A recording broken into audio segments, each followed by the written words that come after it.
好，我是 Seven，欢迎来到我本之道。今天我们来谈的话题呢是鬼神。不知道大家对于鬼神相信吗？100多年前，中国文人就掀起了一股文化辩论。事情的起因是负责国语统一读音项目之一的吴志辉，因为项目停滞不前，前往上海灵学会伏击问音韵，得到了3篇论音韵的基文。基文是什么意思呢？给不清楚的朋友们解释一下，就是首先呢有姬童这个角色，姬童的角色他去伏击，拿那个毛笔，然后呢，当然或者是圆珠笔让这个神灵上自己的身，或者是让神灵控制自己的手，然后呢就能写出来文章。写的文章是汉字还是天书，这个我确实还不知道。这些文章呢随后在灵学从志上发表。灵学从志就是上海灵学会他们自己的一个周刊，宣传自己思想的一个刊目，对，引起了巨大的社会反响。灵学会呢就认为此事就是吴志辉，他是借用吴志辉的影响力呢去宣扬自己的这个协会了。但是呢这就引来了科学派的批驳。那么科学派呢就是以陈独秀、李大钊这些人为代表，他们在《新青年》的杂志刊发了多篇文章去批驳灵学。首先呢，首当其冲的就是陈大奇还有钱学同的文章。我们今天呢，其实会带着大家来看一下陈独秀写的《有鬼论质疑》，还有这个刘万农他写的一个辟灵学从会，辟灵学从志啊。我们先说一下这个事情的起因，它就是有一个来回的，就是真的是像这个文化论战嘛，就是来回合制的。陈独秀在其《有鬼论质疑》一文中提出了8个所谓不可解的问题，对有鬼论宣扬者展开了批判。那么随之而来的是易以玄，易以玄呢也是上海灵学会的。易以玄对陈独秀这个所提的8项观点的逐条批驳，坚持了自己有鬼论的立场。然后之后呢，是刘书雅发表了难易以玄君一文，对其灵力论、还有器械证明有鬼说、还有幽界存在这8个论点呢，一一的加以批驳。当然呢，陈独秀陈独秀是写了一篇文章，我们可以具体的看一下，不只是这个刘书雅。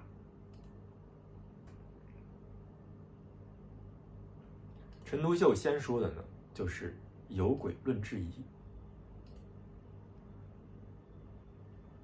吴国鬼神之说速盛，支配全国人心者，当以此种无意识之定数观念最为有利。就是从古至今，我们中国人就讲究一个命嘛，命里有虚终须有，命里无时莫强求，这个是自然是很不好的，很差劲的，因为你这样的话怎么进步呢？今之士大夫于科学方兴时代，犹复沿用欧美人之灵魂说，取征杂引，以为鬼之存在，确无意义。于是著书立说，鬼话连篇。这个指的就是没有点名道姓的指其实就是灵学会的这个灵学从志。不独己能见鬼，而且设鬼影以示人，即好学尊仪之士，亦以远析性觉 innovation。 日本人亦为直觉，或云直观，或云观照，吾以为其世家之所谓自心限量，乃超越感官之知觉矣。与感觉 sensibility 对文，哲学方胜物质感觉以外，岂必无真理可循？遂于不能以科学能视之鬼神问题，未敢轻断其有无。今予以采纳尊夷主义，与主张无鬼之先，对于有鬼之说多所怀疑，颇其主张有鬼论者赐以解答。这个，然后呢，陈独秀又写了8个问题啊。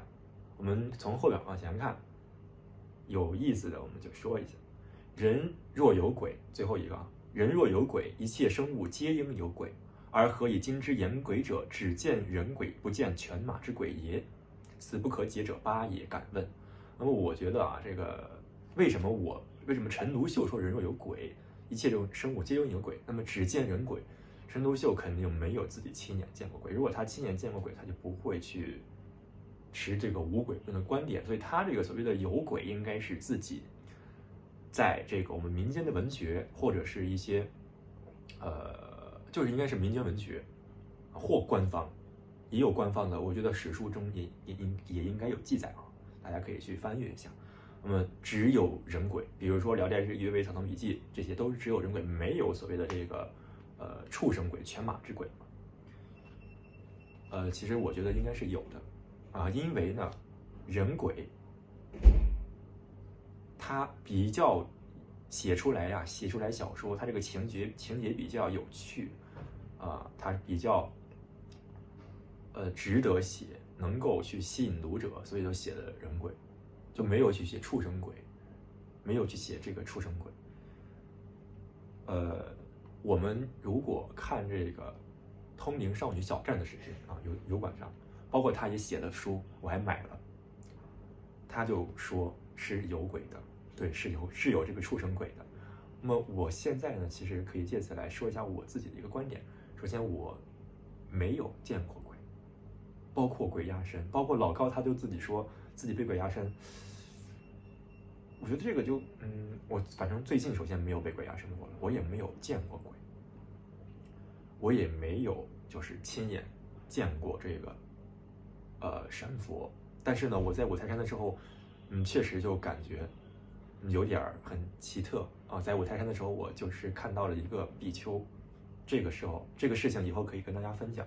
我确实没有见过鬼，然后也没有见过鬼神，没有真的就是幻象或者是显象在我面前。但是我本人确实是一个有鬼论者。为什么呢？就是还是所谓的佛教啊，我是仰信释迦牟尼佛，仰信释迦牟尼佛，他就是主张的这个佛教的理论就是六道轮回嘛。对。还有就是我们看倒数第二个，若为鬼属灵界与物界殊途，不可以物质之观念推测鬼之有无，而何以今之言鬼因，见其国籍语言习俗衣冠之个别，悉若人间也？此不可解者七也。敢问。陈先生的意思就是说，为啥鬼跟这个我们的这个阳间这么相似啊？他们还有国籍，有中国鬼，有外国鬼，然后有说外语的，有说中文的，而且那些衣服的也都相似，有穿这个，他们可能生前穿什么衣服，就是死之后还穿什么衣服？为啥？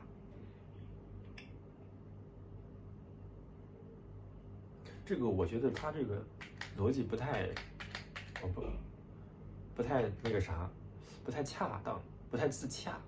为什么会提出这个问题呢？若为鬼属灵界与物界殊途，因为它是有一个，我觉得就很像是它是有连续性的啊，连续性的。鬼死后，一个灵魂生前跟生后，它是有连续性，它不是一下子就变了，不可能说我生前是这样的一个人，死后之后变成鬼之后跟我人没有一点关系，那不可能的，因为意识还主要是灵魂去主宰的。这个有鬼论之疑之后，陈独秀发表了之后呢，就是易以玄就回应了，然后呢，陈独秀因为这个回应，他就自己又写了一篇文章，然后去回应这个易以玄，并且呢，他还去把那个叫什么，把这个刘儒雅的文章也附到后边了，就2篇文章一块去拿易以玄。那官方的这个说辞呢，就是官方中国的官方啊，这次论战以2神一流的胜利而告终啊，有关文章均载于1918年的辛经年。这个时间确实100多年前，还是很有趣的。这个有轨论质疑是1918年的5月15号，当时那个吴志辉，他来伏击问音韵，就是1917年，大概是100多年前的事。那么为什么官方是这样的论调呢？我觉得，跟这个政治原因是有占有很大的部分。我们来看第二个，就是辟灵学从志，这个写的很好，真的，这个刘半农写的辟灵学从志，由南而北之丹田谬说，于方出全力抨击之，抨击之效验未见，而不幸南方又有灵学会，若圣德坛，若灵学从志出现，这个丹田谬说，我觉得说的有点过了啊，因为这个丹田炼精化气、炼气化神、炼神还虚、炼虚合道，我们中国这是道教炼丹田嘛？丹田的这个说其实是很复杂的。首先，印光大师就批判过这个丹田，就说印光大师说丹田之说，你去炼丹家，它跟道家完全都不是一流。人家道家是修道的，多么的清高啊！老子说这个无知大患疾，唯吾有神。你丹田炼丹家，你就是想长寿，这不是一个，它根本就不是一条道。所以就是老子就批判那些炼丹家，这个你们是魔，你们是大魔王来炼丹。但是在我看来，这个民间有很多修道的，其实对于这个，甚至是很多官方的啊，这对于这个炼丹还是非常重视的，可以说是他们的一个很大的功课。所以首先第一啊，这个我以后也会发一个视频去说，就是炼丹，我会从印光祖师大势至菩萨再来，他为什么去说这个话，那么以及我们怎么样去看待。现在其实就可以有一个结论，就是如果是修净土宗的啊，你是肯定不能把炼丹放到很高的境界，但是我们去适当的炼丹是很好的。甚至密宗啊，藏传佛教，这个就是一般人来说，包括净土宗修净土宗的，不用把这个炼丹，不能把炼丹排到第一位。对，不能把炼丹排到第一位，但是呢，也没有必要说就是完全的把它给视为魔术，就完全不接触，觉得有点过分了啊。所以这个丹田呢，我本人肯定是很支持的。炼丹啊，把这个大周天、小周天这个打通之后，会有很多不可思议的状况出现，不可思议的结果出现。那么最明显的就是不会生病了，包括可以治疗一些病，这个它是有一定的。不被现代科学所认可的啊。中间就没啥可说了啊，就是在批判这个灵学从志。我们看最后，虽然彼辈何乐如此，余应之曰：其目的有二，要不外乎谋利。这写的太好了，一为间接的谋大利。读者就其记载栏中细观之，当知其用意。就是灵学从志有一个记载，我们现在也看不到了。第二呢，为直接的谋小利，而利益不甚小。中国人最好谈诡，今有此计和嗜好之灵学从志应运而生，余感觉其每期销售必有数千份之多。亦以会友、正会员、特别会员等年纳3元以至50元之会费，这很像油管，包括 B 站啊，是你这个特别充电这种，更亦以迷信者之随意捐助，岂非生财有大道也？写的真的很好，这个思路写得很好。呜呼！我过上海南京路吴建光、倪天红之宅。每闻笙箫并奏，扰鼓齐鸣，未尝不服两股用心之巧。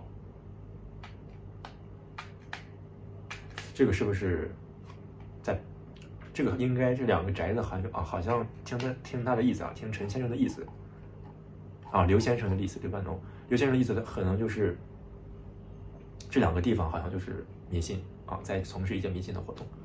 而深叹伏拜桌下之善男信女之余，今邀人被护两谷之盛业而大之。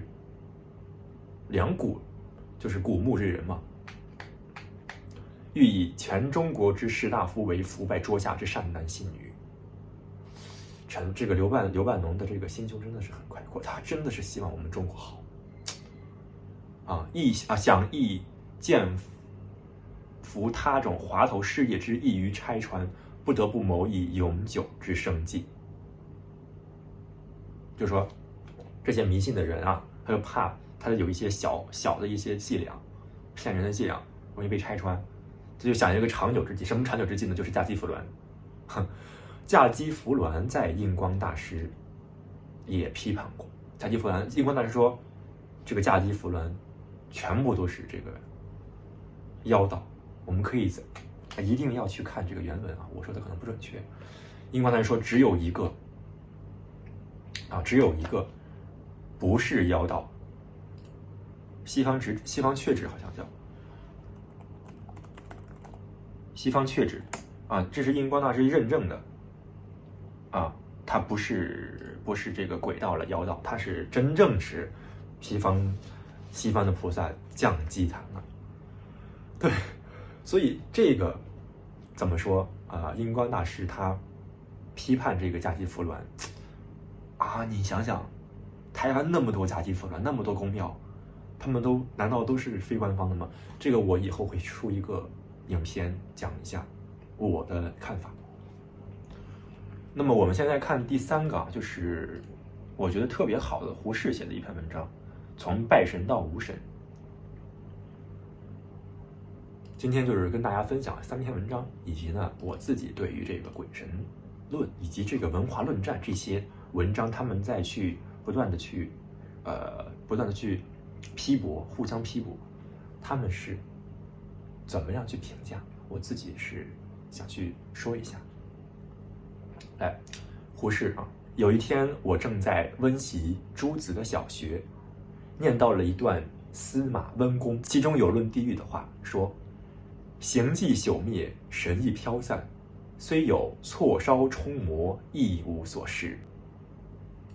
行迹朽没，神意飘散，哪有什么地狱啊？没有地狱啊！我们看胡适怎么说。我重读了这几句话，为什么重读？忽然高兴的直跳起来。木莲救母，玉历钞传，哇，这些现在我们还能玉历宝钞吗？现在还有，原来那个时候就已经非常有名了，非常的传播甚广。等书里的地狱惨状都呈现在我眼前，但我觉得都不怕了。放烟口的和尚陈设在祭坛上的10殿阎王的画像和18层地狱的种种牛头马面，用钢叉把罪人插上刀山，插下油锅，抛下奈何桥下去喂恶狗毒蛇，这种惨状也都呈现在我眼前，但我现在觉得都不怕了。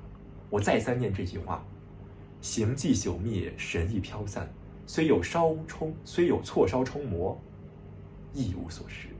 我心里很高兴，真像地藏王菩萨把锡杖一指，打开地狱门了。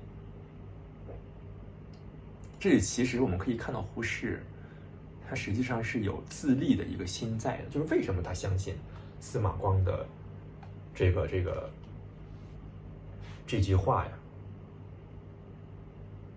是因为自己很害怕下地狱的这个场景，很害怕下地狱，所以有着这样的一个思想，有了这样的一个文字，这样的一个文化，这样的一个意识形态，他就非常相信。为什么？就可以就是我觉得这个本身胡适，你说他本身的最内心深处是信还是不信？应该是不信的，但是他很害怕，他就觉得我本身内心深处是不信，但是就是可能还是有那么一点担心，说这个万一是真的怎么办？他很害怕所以呢，他就看到这个司马光写的这个贤妻朽灭这句话之后，就非常高兴，认为哦，原来真的是假的，我本来就以为是假的，原来真的是假的，应该是这种感觉，很高兴，他根本就没有地狱，或者说你就理解说胡适本来内心是信的，为什么？如果他不信的话，他为什么会害怕？如果他本来就不信，内心深处就不信，他为什么会害怕？他本来看到这句话，他就，对不对？他就应该是不以为意啊，不以为意，并且不以为然，觉得他是错的，什么地狱根本就没有。到底是哪一种？如果是第二种，那这个文章很值得研究啊。为什么大家都不信这个鬼神？胡适是这样，陈独秀是这样吗？是不是？或者是刘半农他们是这样吗？就是这些新青年啊，新文化运动、文化论战这些科学派，会不会跟胡适有一样的心理？就是他们本身是相信这个鬼神论的，甚至是相信地狱轮回的这种，但是因为他没有办法接受，所以他就是有了这样的一个思想，他就会完全坚定的拥护。会不会是这样？我们接下来往后看。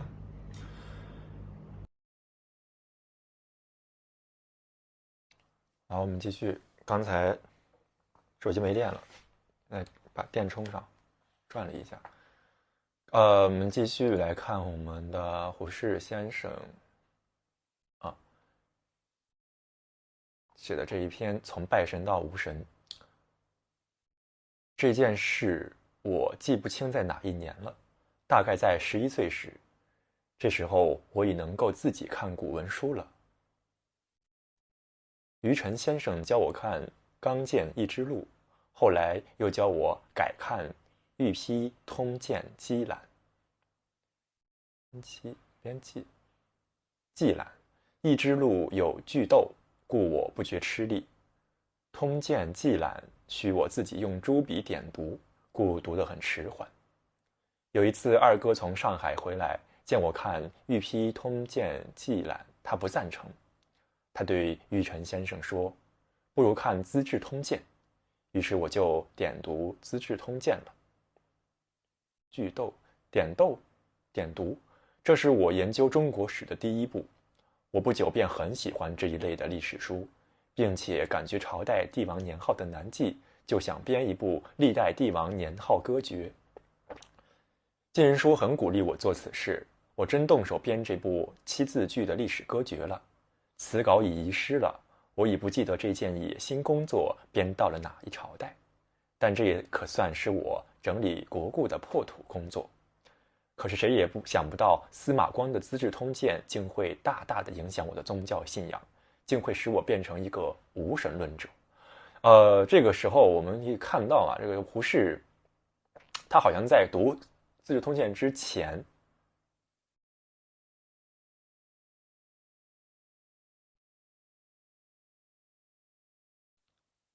他好像还是一个有神论者，但是他就已经说，就已经说这个相信这个神迹朽灭了，所以他这个时候之前应该是比较矛盾的一种心理。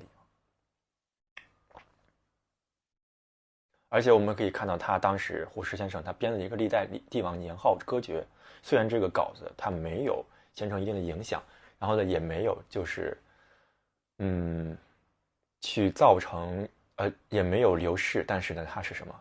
它是一个开头，所以有时候真的开头很重要。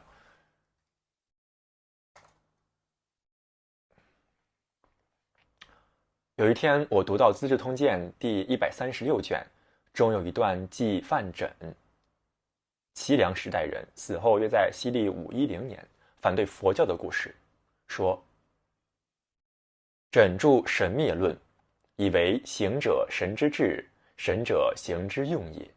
身之于行，犹立之于刀。未闻刀没而立存，岂容行亡而神在哉？此论出朝以喧哗，难之，难是动词啊，终不能屈。我先以我先已读司马光论地狱的话了，所以我读了这一段议论，觉得非常明白，非常有理。司马光的话教我不信地狱，范缜的话使我更进一步，就走上了无鬼神的路。哦，司马光的话，《资治通》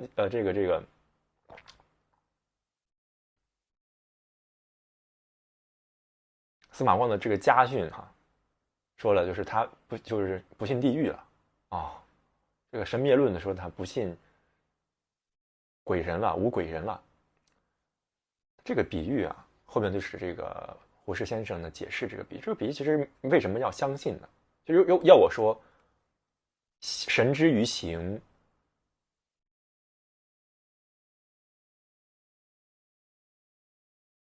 有水之于平，对不对？所以说，你这个神就是一个，对啊，神就是这样的一个，它可以说是一个意识体，它是灵魂意识体。那么这个形它就是一个容器而已，你怎么能说是立之于刃，立之于刀呢？所以这个它本身就，我觉得你不能证明啊。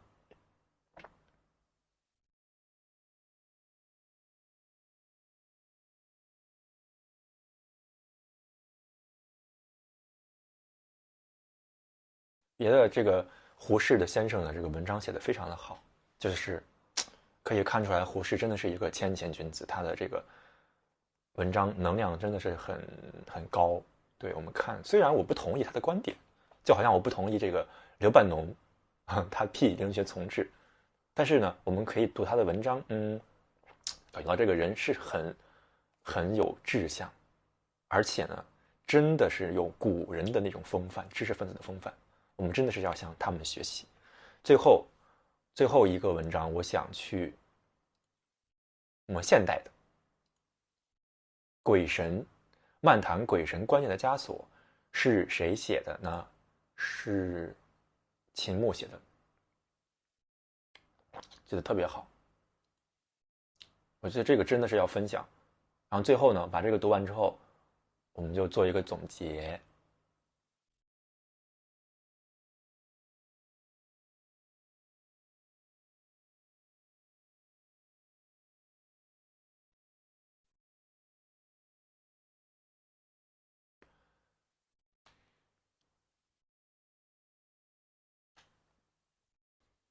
好，我们来看秦牧漫谈鬼神观念的枷锁。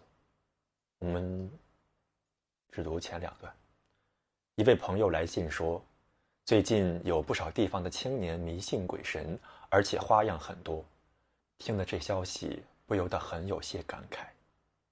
人类经过了几十万年的进化，和野兽早已分道扬镳了。但人类也时常干些野兽所不会干的蠢事。迷信神鬼观念、宿命思想，锁住了千万代许许多多的人的脑子，就是这类蠢事之一。我觉得第2段写的特别的好，就是虽然我本身我觉得是有鬼神的，但是凡事怎么样不能够过，真的不能够过。你不能说一个东西就是完全的不好，我就完全远离它。你也不能说这个东西就好，我完全依赖它。这个毕竟它是形而上的东西，我们还是要怎么样去实质做一些事。所以这个事情，这一段话真的就是秦牧说，迷信、神鬼观念、宿命思想，这3个东西是很蠢的，我非常同意。我很同意，就是你像孔子所谓的这个敬鬼神而远之，很好啊，不影响的。但是你得尊敬啊，是不是？宿命思想，就是说宿命论，这个是很可怕的一件事。如果你觉得是宿命论的话，这个一饮一啄莫非前定，你什么都不用干了。那怎么会有创造力呢？怎么会有这个社会的发展呢？包括我们自己人，怎么能够去做出我们自我实现呢？自我价值的实现呢？那就很渺茫了，就是这些议题就已经不存在了，很渺茫。所以说我非常同意秦牧的这一段话啊，迷信、神鬼观念、宿命思想，锁住了千万代许许多多人的脑子，就是这些蠢事之一。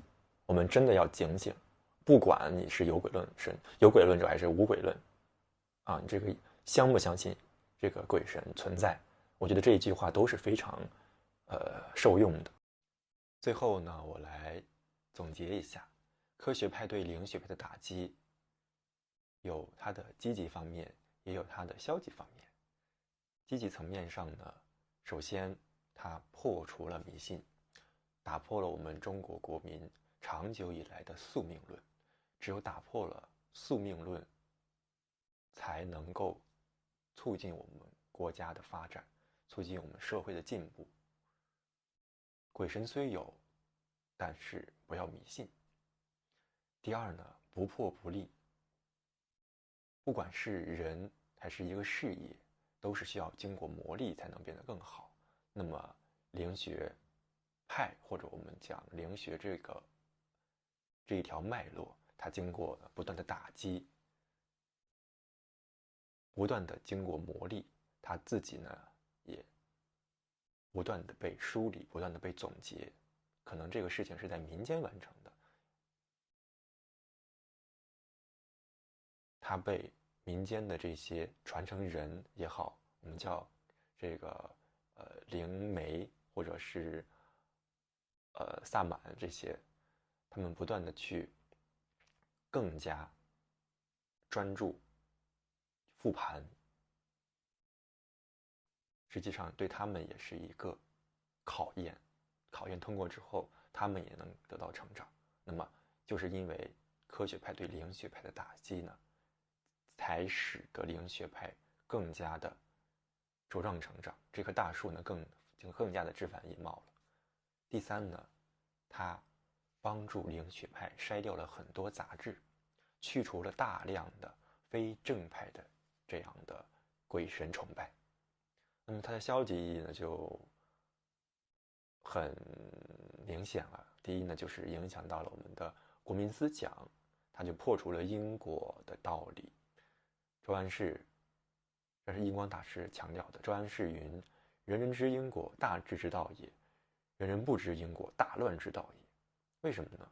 因为它造成了人和鬼神乃至人和自然界它的不平衡的力量，造成了有矛盾遗留在这里，有冲突在这里，但是没有办法被解决。所以这个是它的一些消极影响。